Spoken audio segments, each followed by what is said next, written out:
Mungkin harus ke Mbak Dewi dulu ya. Kalau misalnya tadi kan kata Bu Dewi ini kekerasannya ada kekerasan yang tidak berupa fisik. Iya, kalau kita lihat kekerasan itu memang ada berbagai macam bentuk ya, mulai dari kekerasan fisik, kemudian kekerasan psikis, kemudian kekerasan seksual atau yang kita sering sebut dengan marital rape atau perkosaan di dalam rumah tangga, kemudian juga adalah kekerasan ekonomi. Jadi ada 4 bentuk kekerasan. Yang paling banyak kalau kita lihat kasus-kasus kekerasan terhadap perempuan yang terjadi itu justru adalah kekerasan psikis. Justru itu yang lebih banyak. Itu yang lebih banyak. Dan ternyata kalau kita lihat gitu, dampaknya itu sangat luar biasa karena dampak dari kekerasan psikis itu tidak bisa sembuh dalam waktu pendek ya. Oleh karena itu kalau tadi Sri punya kelompok-kelompok penguatan perempuan korban KDRT, sebelum memasuki organisasi atau memasuki kegiatan-kegiatan di dalam forum komunikasi tadi, sebaiknya perempuan-perempuan itu mengalami dulu penguatan secara psikis, karena ketika dia tidak memahami kenapa kekerasan itu terjadi pada dirinya, kemudian berikutnya dia tidak mampu meminimalisir kekerasan yang akan dia hadapi, ini biasanya kekerasan itu akan semakin berulang dan spiralnya akan semakin besar. Gitu. Selain kekerasan tadi kan kekerasan psikis nih, apakah ada satu bentuk kekerasan tadi boleh nanya ini apakah cuma hanya KDRT? Apakah di luar KDRT juga ada kekerasan yang lainnya nih? Ya tentu saja ya, kekerasan secara fisik itu kan bisa jadi tindakan kriminal sebetulnya, apalagi kalau sekarang ini kita perhatikan ada Undang-Undang PKDRT nomor 23 tahun 1984 ya, di mana kekerasan fisik, psikis, kemudian kekerasan seksual dan kekerasan ekonomi itu juga dikategorikan sebagai tindak pidana. Jadi kalaupun misalnya tidak dilaporkan, justru yang melihat pun itu wajib untuk melaporkan kekerasan itu. Kalau sebelumnya kita lihat kan persoalan di rumah tangga, kekerasan di rumah tangga itu adalah ranahnya domestik. Orang lain tidak boleh ikut campur. Tapi dengan adanya UU PKDRT yang sekarang ini, kalau misalnya Mbak Sarah melihat Teh Sri sedang dipukulin suaminya, amit-amit ya, tapi itu Mbak Sarah itu wajib melaporkan pada polisi. Gitu. Kalau tidak melaporkan, justru Mbak Sarah yang akan kena sanksi. Berbahaya kalau gitu, saya mau jauh-jauh dari Mbak Sri kalau gitu. kita akan tahan lagi, ada pertanyaan dari Bu Dewi lagi yang tadi belum terjawab ya Pak. Nah, seperti apa kekerasan dalam perempuan? Tadi kita sudah bahas banyak sekali, tapi kita masih punya banyak juga yang perlu dibahas di sore hari ini. Kita akan kembali ke narasumber kita. Nah ini berarti tadi ada yang terputus nih. Dan Bu Dewi ini tadi banyak sekali, excited sekali untuk tema kita di sore hari ini. Tapi kalau misalnya kita lihat KDRT saja, itu kekerasan terhadap perempuan, apakah ada bentuk bentuk kekerasan lainnya terhadap perempuan di luar KDRT? Kalau KDRT kan kekerasan dalam rumah tangga ya, konteksnya memang di dalam rumah gitu ya, atau di areal domestik. Nah, seringkali memang sebelum kita ngobrol kekerasan terhadap perempuan yang lain, KDRT ini seringkali dianggap hanya kekerasan dari suami ke istri. Padahal mencakup KDRT itu mencakup semua anggota keluarga. Misalnya pembantu oleh majikannya. Itu masuk juga KDRT. Kemudian misalnya menantu oleh mertua atau sebaliknya. Agak serem juga ya kalau ya. Nah itu mungkin yang disebut dengan konteks KDRT. Kalau konteks kekerasan terhadap perempuan di luar rumah tangga, itu bisa juga terjadi di areal publik. Di areal publik itu seperti misalnya adalah perkosaan ya, yang kemarin kita juga mendengar beritanya sangat marak, perkosaan di angkot, kemudian pelecehan seksual, jadi nyuitin cewek gitu, atau di mall gitu, kalau laki-laki itu termasuk pelecehan seksual dan itu bisa dijerat oleh undang-undang juga. Kemudian trafficking atau perdagangan manusia itu juga adalah salah satu bentuk kekerasan terhadap perempuan yang banyak terjadi juga, dan Jawa Barat juga lumayan tinggi. Berarti tinggi itu ya. Trafficking juga tinggi Jawa Barat. Sebetulnya di Kota Bandung ada beberapa lembaga-lembaga yang bisa memberikan dampingan, baik dampingan psikologis maupun dampingan pendampingan atau penguatan ekonomi untuk perempuan korban KDRT. Sebetulnya di pemerintah Kota Bandung ada yang disebut dengan P2TP2 ya, pusat Pusat pelayanan terpadu perempuan dan anak itu di Kota Bandung Di itu Kota ada ya? Iya, itu yang provinsi. Kalau yang Kota Bandungnya ada di Jalan Jakarta. Kemudian juga ada teman-teman seperti Sapa Institut di Kota Bandung, nanti juga bisa kontak INTV. Saya pikir itu juga bisa memberikan dampingan psikologis terhadap korban kekerasannya. Dan di sana tidak hanya ada psikolog, tapi juga ada dokter, kemudian juga ada lawyer. Kalau misalnya memang membutuhkan bantuan secara hukum, juga lembaga-lembaga ini biasanya menyediakan dampingan seperti itu.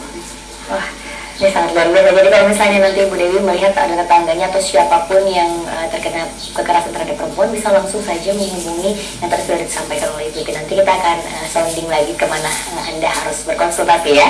Tapi kita harus tanya juga nih ke Mbak Sri sebagai ini yang in touch-nya nih, yang in touch-nya. Sebenarnya tadi kalau kata Ibu Dewi tadi, sebetulnya di komunitas itu ada proses apa sih, ada program apa sih yang bisa membangun atau membantu para korban untuk kembali bangkit? Ada program apa saja sih sebetulnya di Sapa Institute ini, Mbak? Kalau kita itu terhadap perempuan yang misalnya dia sudah teridentifikasi bahwa dia perempuan korban kekerasan dalam rumah tangga, itu biasanya kita melakukan home visit gitu, atau kunjungan terhadap korban gitu. Jadi kunjungan ke rumah korban. Nah, kemudian yang kedua, kita ada support group lewat Balai Istri. Jadi di Balai Istri itu dia bisa curhat segala persoalan yang terkait dengan persoalan perempuan, tidak hanya persoalan kekerasan dalam rumah tangga yang dialaminya. Terus nanti juga di komunitas itu ada pendamping komunitas itu. Jadi kalau misalnya korban dia pengen curhat segala macam tapi belum berani mengungkapkannya di kelompok, maka dia bisa curhat lewat pendamping komunitasnya gitu, yang sudah dilatih untuk melakukan pendampingan korban. Kemudian yang ketiga, kita juga punya support group namanya Balai Laki-Laki. Ada Balai Istri dan juga Balai Laki-Laki. Ya, jadi balai Laki-Laki itu dia melakukan penyadaran terhadap pelaku Pendidikannya, tidak melihat strata sosial ekonominya. Dan kalau kita misalnya lihat ya kasus-kasus bahkan di Kota Bandung itu terjadi pada kelompok-kelompok perempuan yang mandiri secara ekonomi. Justru yang mandiri ya? Itu yang mungkin mengagetkan ya. Iya, betulnya saya langsung kaget juga. Mungkin karena kekerasan terhadap perempuan itu ibaratnya seperti fenomena gunung es ya, yang munculnya sedikit karena seringkali masalah di rumah tangga kan masalah internal. Kadang-kadang pihak luar, bahkan pihak keluarga korban seringkali tidak tahu, dan baru ketahuan bahwa keluarga ini bermasalah. Si istri seringkali mendapat kekerasan dari suaminya itu ketika sudah sangat akut. Misalnya ketika istri sudah babak belur, bahkan ada yang hampir fatal, masuk rumah sakit dan lain-lain. Wah, ini sangat mengerikan sekali. Tapi kalau misalnya kita melihat aplikatifnya, mungkin bisa langsung tanya ke Mbak Sri ya. Ini yang lebih in touch terhadap korban-korban ini. Mbak Sri, kalau misalnya tadi kita melihat seperti tadi yang disampaikan oleh Mbak Ati, ini nampaknya banyaknya terjadi di lintas tadi kan ya. Lintas sekali, ada yang ternyata tidak hanya di daerah pedesaan. Sejauh yang dijalani oleh Sapa Institute ini, yang mana yang lebih muncul, yang di daerah pedesaan kah atau yang daerah perkotaan kah? Kalau kita kan sebenarnya karena kita lebih banyak bekerja di daerah pedesaan, itu sebagian besar korbannya adalah dari kelompok menengah ke bawah gitu. Dengan rata-rata pendidikan ya 75% itu tamatan SD, bahkan sama sekali ada yang tidak bisa baca tulis gitu. Tapi ada beberapa kasus juga yang ya 25%-nya itu terjadi pada kelompok menengah ke atas gitu. Jadi bahkan ada beberapa kasus misalnya kayak tahun ini yang itu dia profesinya dokter, kemudian dia profesinya perawat gitu. Kalau dilihat dari pengalaman kita selama melakukan pendampingan, bahwa persoalan kekerasan dalam rumah tangga itu tidak hanya menjadi persoalan perempuan kelompok menengah ke atas, kelompok menengah ke bawah saja, tapi itu menjadi persoalan juga kelompok menengah ke atas gitu. Apakah kemudian misalnya kemandirian ekonomi itu menjadi salah satu solusi kemudian perempuan bisa keluar dari lingkaran kekerasan? Mungkin ya gitu, ketika si perempuannya itu udah survive atau udah bisa keluar dari lingkaran kekerasannya gitu. Tapi dalam beberapa kasus misalnya ketika kita melakukan pemberdayaan ekonomi untuk perempuan yang menjadi korban kekerasan dan dia belum bisa bernegosiasi dengan suaminya, itu malah memunculkan kekerasan baru gitu, malah memunculkan eksploitasi secara ekonomi terhadap perempuan yang bersangkutan gitu. Jadi perempuan tidak punya hak atas penghasilan yang dia hasilkan gitu, sehingga penghasilan dia itu dikelola oleh suami gitu, sehingga akhirnya apa, itu kemudian tidak menjadi solusi gitu, bahkan perempuannya sendiri malah jadi semakin bertambah gitu kekerasannya. Kalau awalnya dia misalnya hanya mengalami kekerasan dalam rumah tangganya, kekerasan fisik, seksual dan psikis saja gitu, ketika dia kemudian dikasih pemberdayaan ekonomi dan tidak siap, malah itu Bertambah lagi muncul nih. lagi persoalan gitu. Dia menjadi kekerasannya semakin double, semakin bertambah. Saya tadi Mbak Sri ada yang kepotong ya.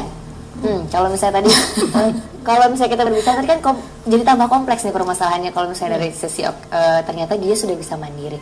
Berarti apakah faktor ekonomi juga tidak menjadi salah satu solusi yang utama mungkin ya?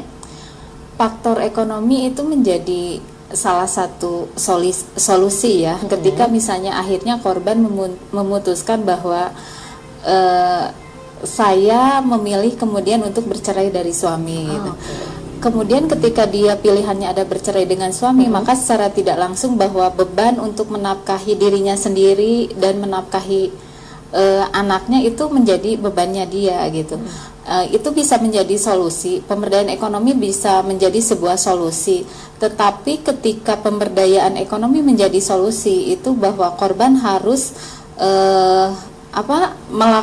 harus ada dulu pemulihan secara psikis gitu, termasuk juga kalau di kita itu ada yang istilahnya membangun support group ya, kita ada forum curhat keluarga gitu. Jadi beberapa korban kekerasan dalam rumah tangga kita kumpulkan, mereka sharing persoalan masing-masing, kemudian nanti kita diskusikan dan kita cari solusi bersamanya seperti apa gitu.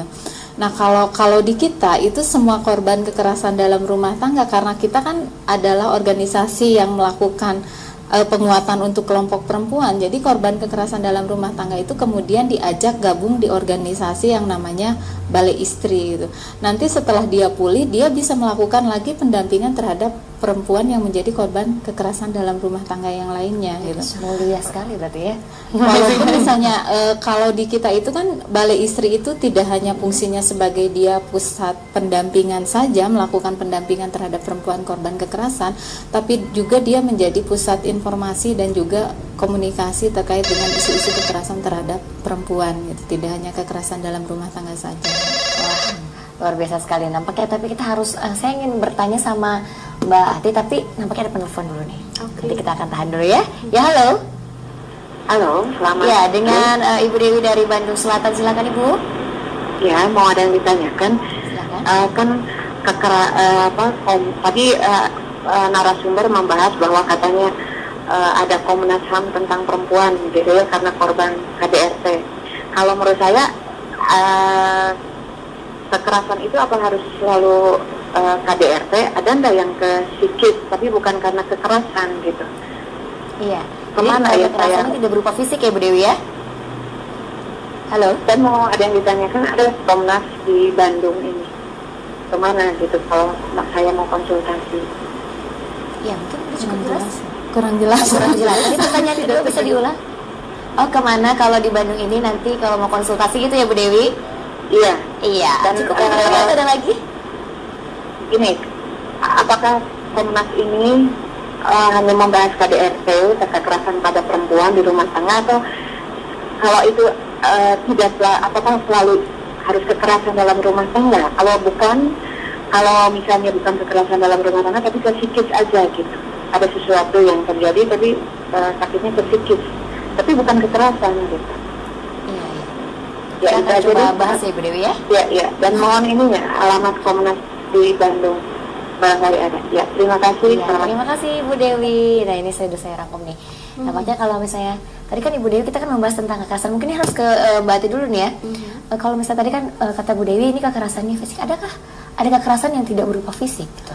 Iya, kalau kita lihat kekerasan itu memang ada berbagai macam bentuk ya, mulai dari kekerasan fisik, kemudian kekerasan psikis, kemudian kekerasan seksual atau yang kita sering sebut dengan marital rape atau perkosaan di dalam rumah tangga, kemudian JIS.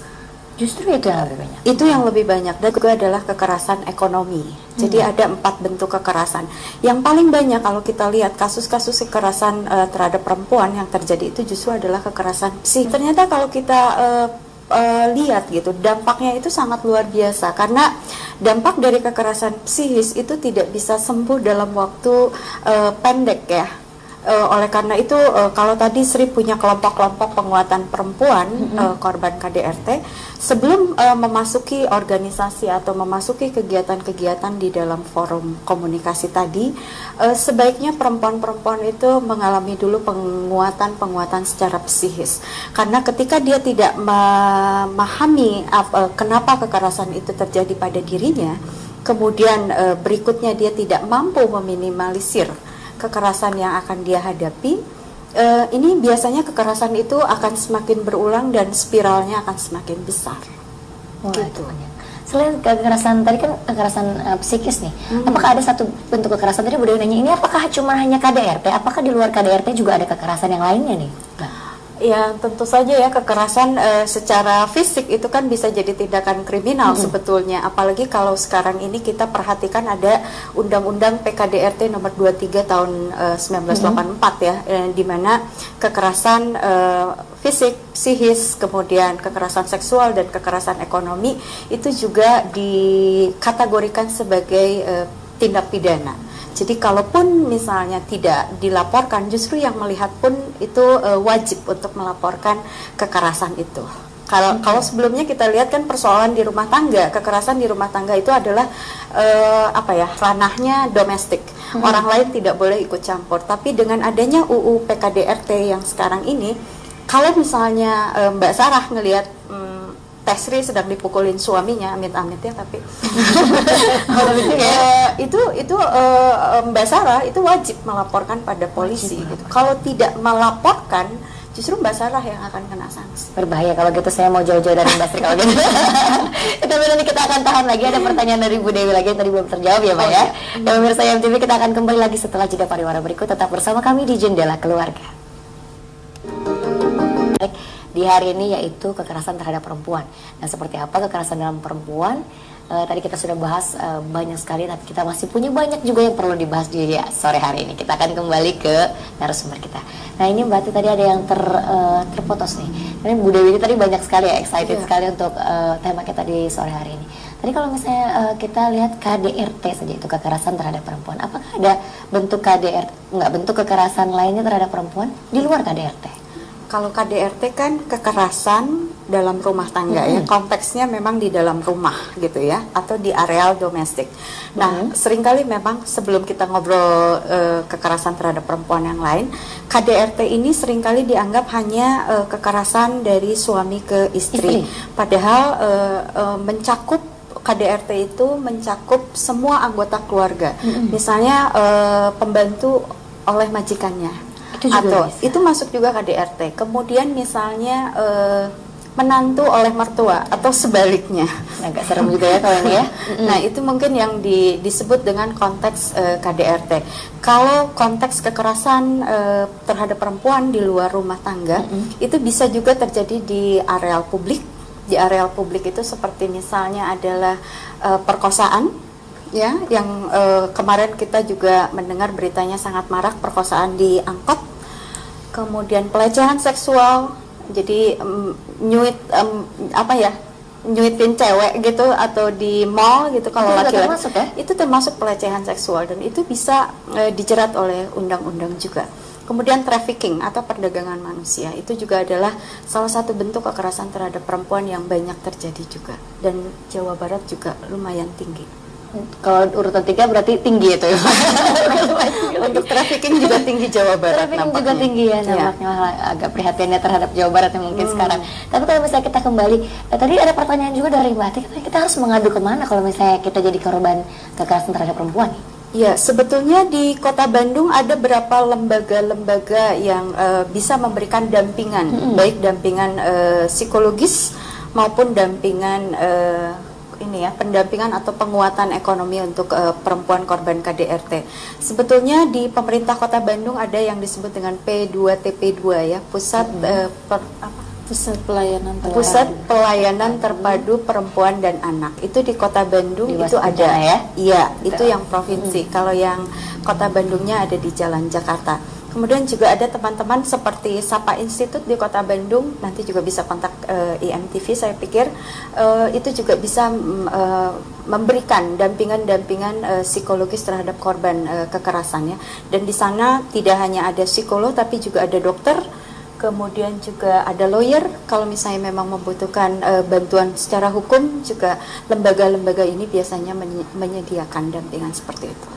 Wah, ini sangat luar biasa. Jadi kalau misalnya nanti Ibu Dewi melihat ada tetangganya atau siapapun yang terkena kekerasan terhadap perempuan, bisa langsung saja menghubungi yang tadi sudah disampaikan oleh Ibu Tin. Nanti kita akan sounding lagi kemana Anda harus berkonsultasi ya.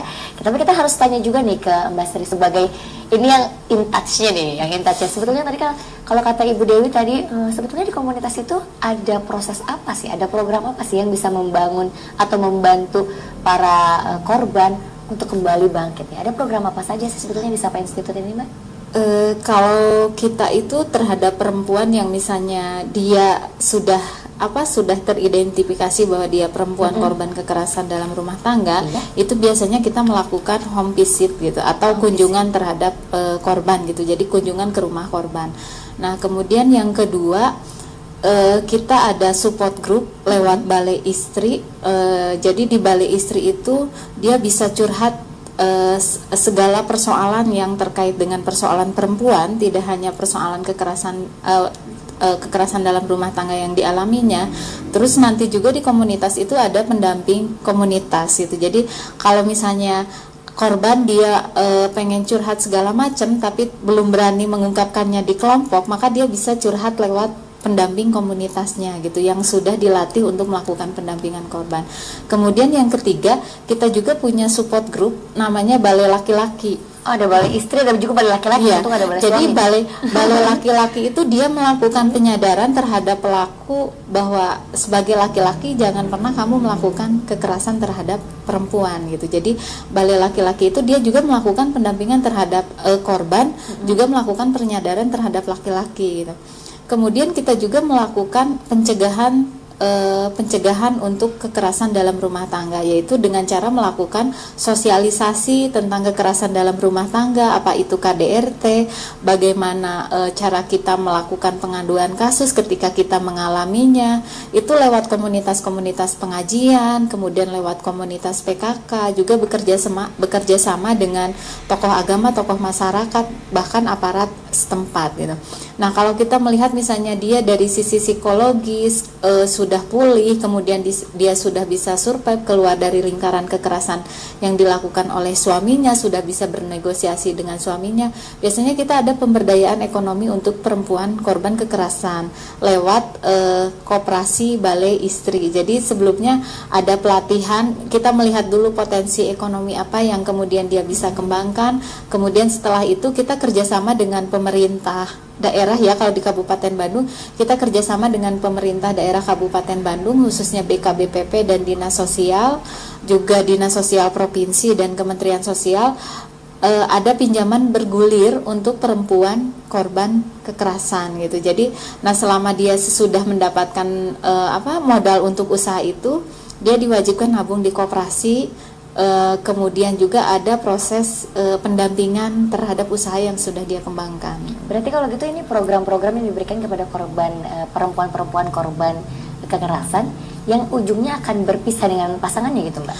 Tidak semuanya kemudian berpisah dengan suaminya ya, karena dalam beberapa kasus misalnya kita ada kemudian dilakukan mediasi gitu. Jadi mediasi itu misalnya ketika dia menjadi korban kekerasan, dia lapor ke Balai Istri, kemudian Balai Istri melakukan mediasi dengan pihak keluarga korban dan keluarga pelaku, bahkan dengan pelakunya sendiri, kemudian ada musyawarah keluarga gitu.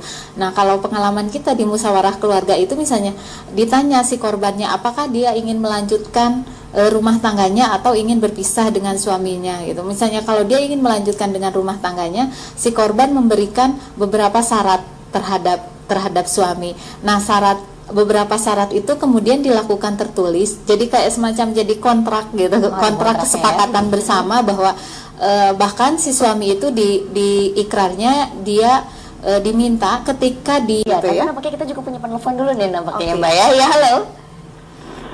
Halo, Assalamualaikum. Dan Pak Firman di Cisada, silahkan Pak. Iya, selamat sore. Seperti itu mungkin ya. Kita memberikan apresiasi yang tinggi ya kalau ternyata laki-laki sudah punya kesadaran itu. Tapi ya kita masih melihat bahwa di sebagian besar masyarakat kita laki-laki masih menjadi pelaku kekerasan terhadap perempuan. Dan kadang-kadang ya itu karena tadi ya relasi kuasa yang tidak setara antara laki-laki dan perempuan di dalam rumah tangga seringkali ya mengakibatkan kekerasan.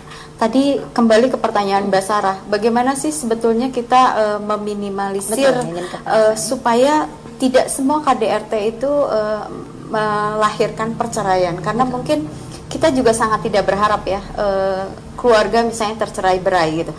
Nah ini harus ada semacam penguatan secara psikologis dulu terhadap perempuan yang biasanya menerima dampak paling banyak ketika kekerasan itu terjadi pada dirinya. Bagaimana misalnya selalu menyiapkan nomor telepon penting gitu ya di handphonenya, supaya kalau terjadi kekerasan dia bisa cepat meminta pertolongan. Apalagi kalau misalnya si suami atau pasangannya ini berlaku sangat fatal gitu ya, misalnya menggunakan fisik, kekerasan fisik. Nah ini selalu harus punya nomor hotline service yang kira-kira bisa cepat memberikan bantuan.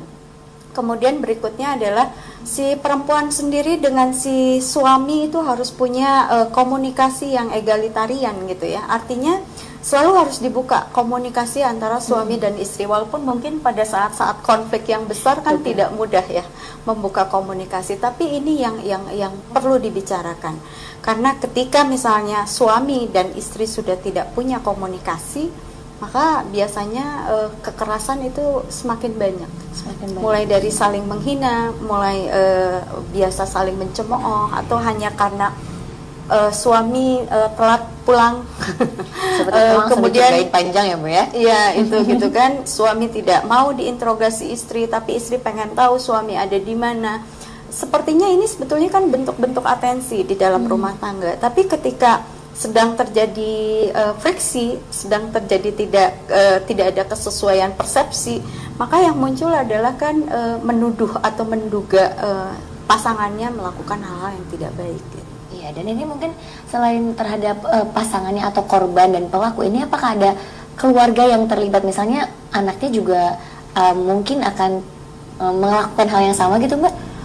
Ya ini yang juga kompleksitasnya amat luar biasa dan punya dampak yang sangat panjang ya. Ketika misalnya seorang anak selalu melihat kekerasan terjadi di dalam keluarganya, ketika si ayah begitu sering memarahi si ibu atau terjadi pertengkaran hebat di dalam keluarga, ya tentu itu memberikan dampak psikologis yang tidak terlalu baik ya untuk si anak. Tapi boleh kita tahan dulu nih, ini dampak psikologis terhadap anaknya nih yang penting ke Mbak Ati. Tadi ada yang terpotong nih, bagaimana kalau anaknya nih, apakah ada dampak-dampak tersendiri yang mungkin akan terjadi ketika anaknya sering melihat, tadi kan kalau misalnya anaknya sering melihat kekerasan, apakah mungkin juga anaknya ini akan ikut-ikutan melakukan kekerasan juga nih? Iya, dampak terhadap psikologis anak ini memang luar biasa ya. Ketika anak begitu sering melihat pertengkaran atau kekerasan yang terjadi di rumahnya, ya ada dua kemungkinan yang akan terjadi. Dia akan jadi pelaku di masa depan, atau dia memang akhirnya jadi korban dari kekerasan yang dilakukan oleh orang tuanya.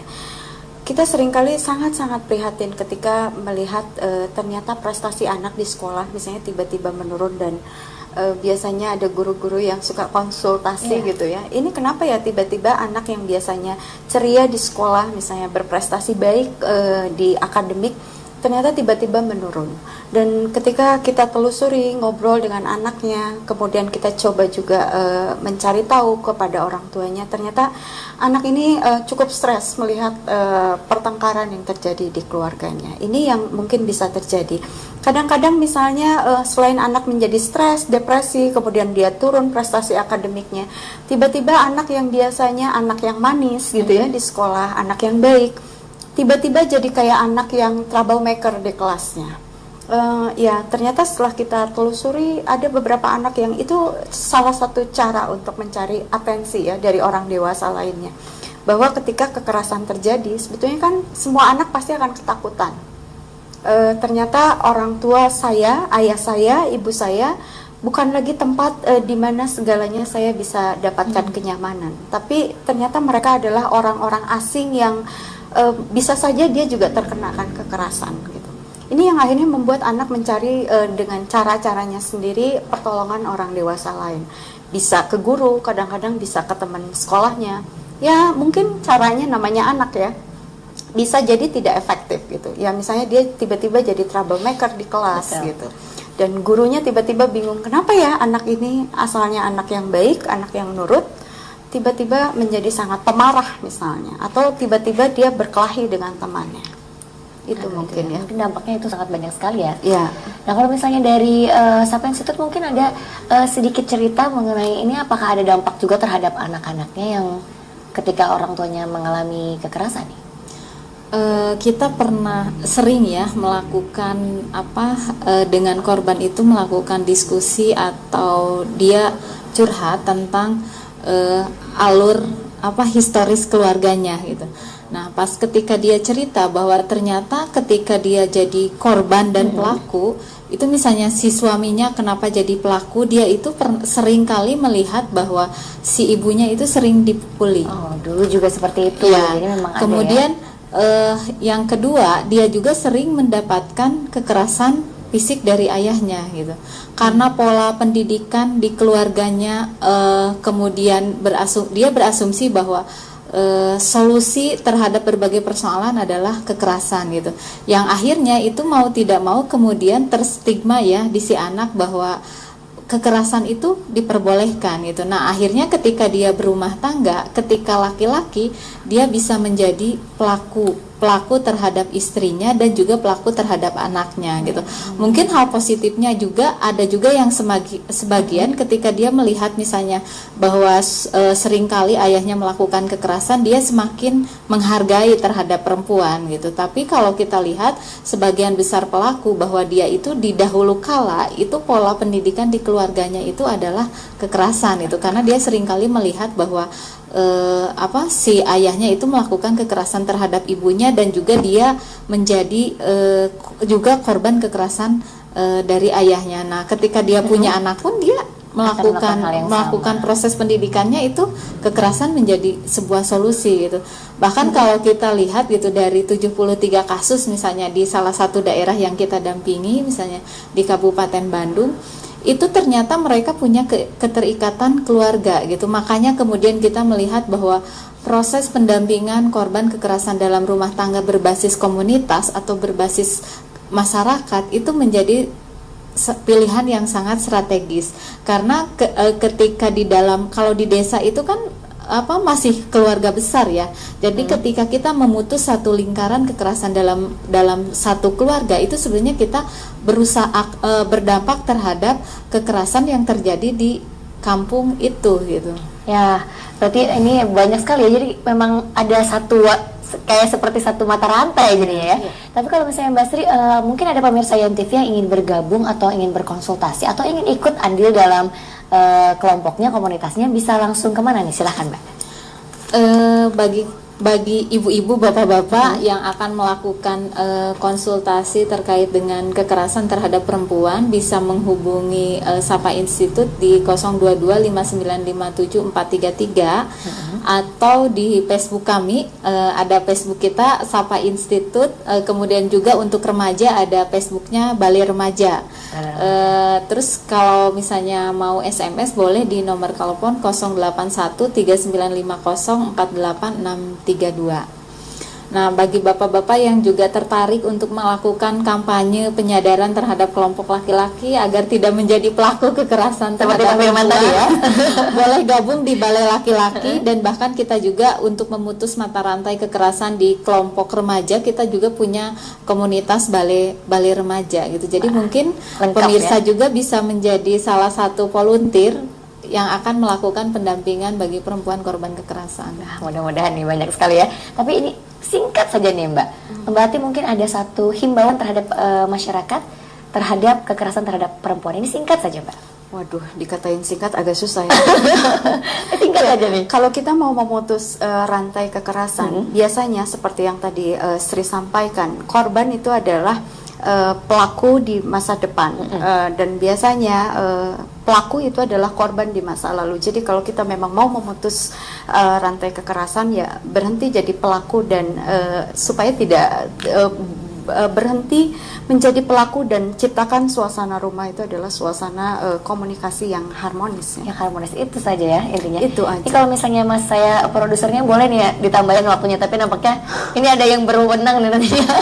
Tapi terima kasih banyak nih Mbak Ati dan juga Mbak Sri atas informasi yang sangat luar biasa. Mudah-mudahan nanti kita bisa bahas lagi, mungkin membahas tentang bagaimana anaknya ya.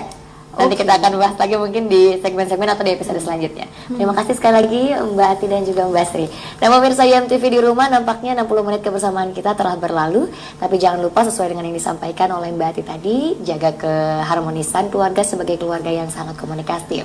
Dan tentu saja jika Anda ingin berkonsultasi, bisa langsung tadi ada Facebooknya di komunitas yang tadi disebutkan, atau bisa langsung menghubungi di nomor telepon 0813-950-48632. Nah, pemirsa YMTV, nampaknya saya Sarah Ayu harus pamit undur diri dari hadapan Anda. Kita akan bertemu lagi di episode selanjutnya, tentu saja dengan tema-tema yang menarik seputar keluarga Anda. Akhir kata, wassalamualaikum warahmatullahi wabarakatuh.